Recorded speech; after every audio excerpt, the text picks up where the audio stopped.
இன்றைய ஆன்மீக தகவல். பெண்கள் வீட்டின் கண்கள்.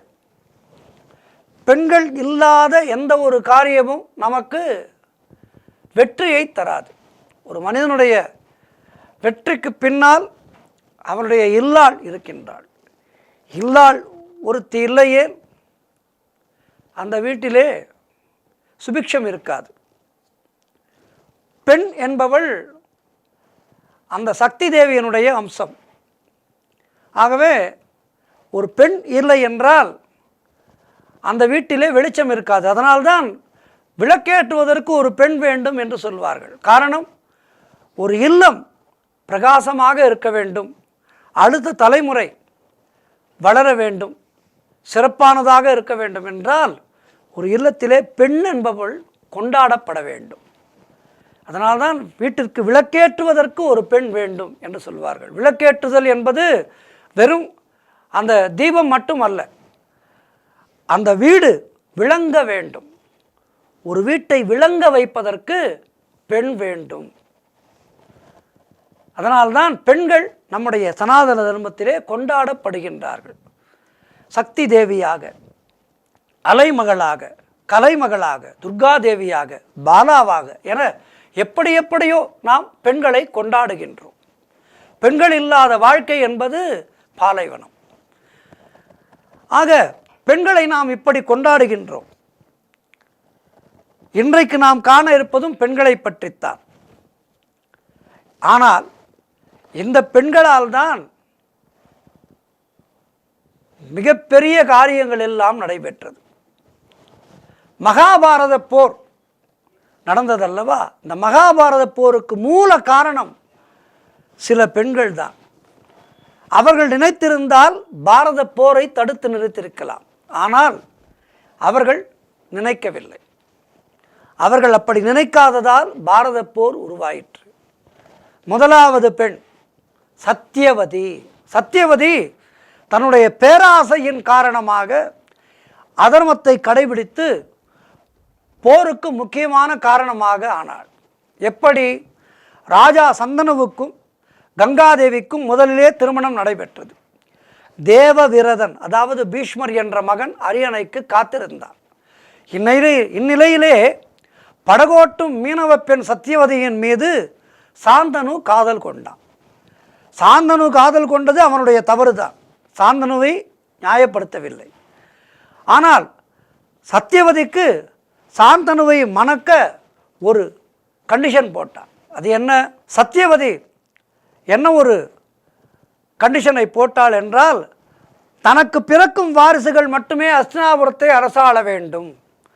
கங்கையின் மகனான தேவவிரதன் அதாவது பீஷ்மர் அரச பதவி ஏற்காமல் இறுதி வரை பிரம்மச்சாரியாகவே இருக்க வேண்டும் என்கின்ற ஒரு கொடூரமான நிபந்தனையை விதித்தான்.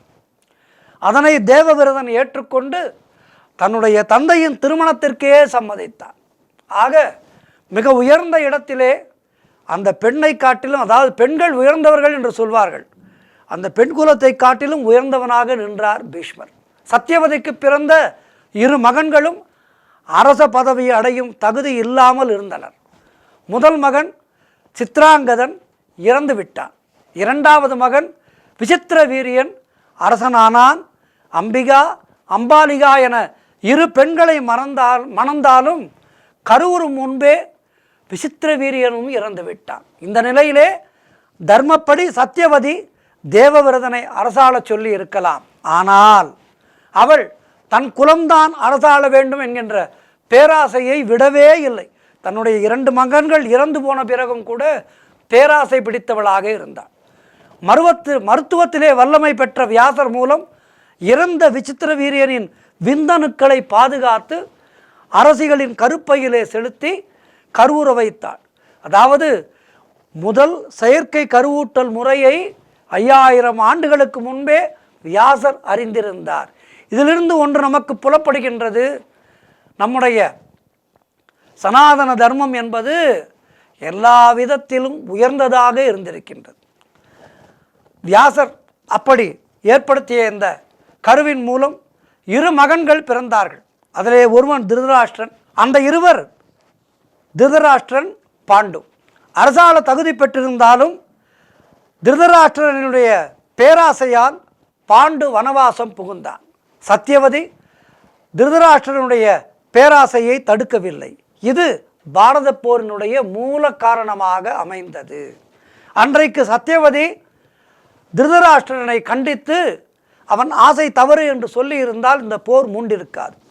ஆக முதல் காரணம் சத்தியவதி, இரண்டாவது காரணம் திரௌபதி.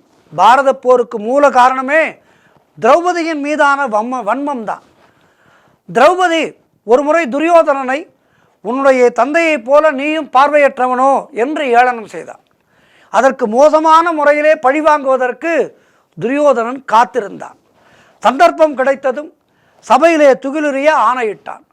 தனக்கு ஏற்பட்ட அவமானத்தை துடைக்க போர் மட்டுமே தீர்வு என எண்ணினாள் திரௌபதி.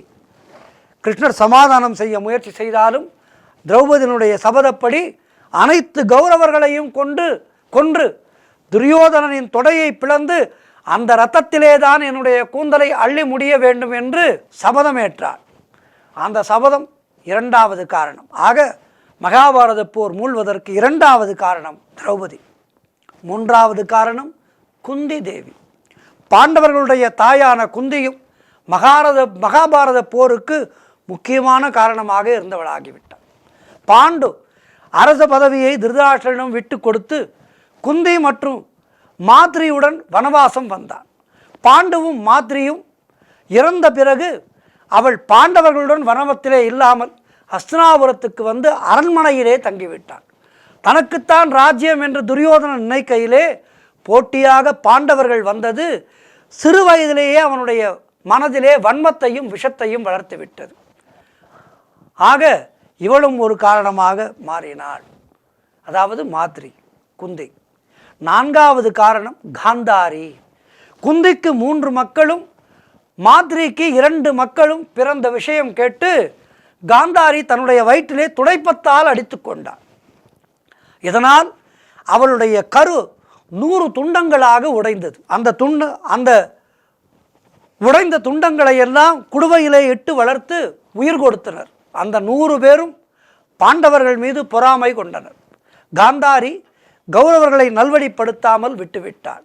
காந்தாரிக்கு தன் கணவன் அரச பதவிக்கு தகுதியில்லாதவன் என்பது தெரிந்தும் மூத்தவன் என்ற முறையிலே பாண்டவர்களிலே முதல்வனான தர்மனையே அரசனாக்கி இருக்க வேண்டும் என்பது தெரிந்தாலும் அரச பதவியை விட்டு கொடுக்க விரும்பவில்லை. திரௌபதி துகில் உரியப்படும் போது பெண் என்ற முறையிலே காந்தாரி அதை தடுத்திருக்க வேண்டும். அவள் மட்டும் அன்று தடுத்திருந்தால் இந்த பாரத போர் யுத்தம் ஏற்பட்டிருக்காது. ஆக அன்றைய நாளிலே அதனை தடுக்காமல் விட்டது மிகப்பெரிய குற்றமாகி இந்த பாரத போர் உருவாவதற்கு காரணமாகிவிட்டது. ஆகவே பெண் என்பவள் வீட்டை விளங்க வைக்க வேண்டியவளாக இருக்க வேண்டும். ஒரு பெண்ணால் ஒரு இல்லம் பிரிந்ததாக இருக்கக்கூடாது.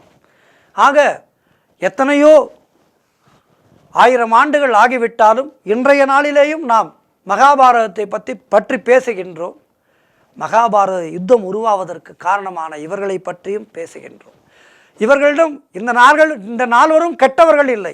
ஆனாலும் அவர்கள் மனத்திலே வந்த அந்த ஆசை என்பது இந்த மகாபாரத யுத்தத்தை உருவாகுவதற்கு காரணமாகிவிட்டது. ஆகவே பெண்கள் வீட்டினுடைய கண்களாக இருக்க வேண்டும். அந்த கண்கள் இருந்தால்தான் இல்லம் என்பது சிறப்பாக இருக்கும் என்பதற்கு இவையெல்லாம் நமக்கு ஒரு உதாரணம். நன்றி, வணக்கம்.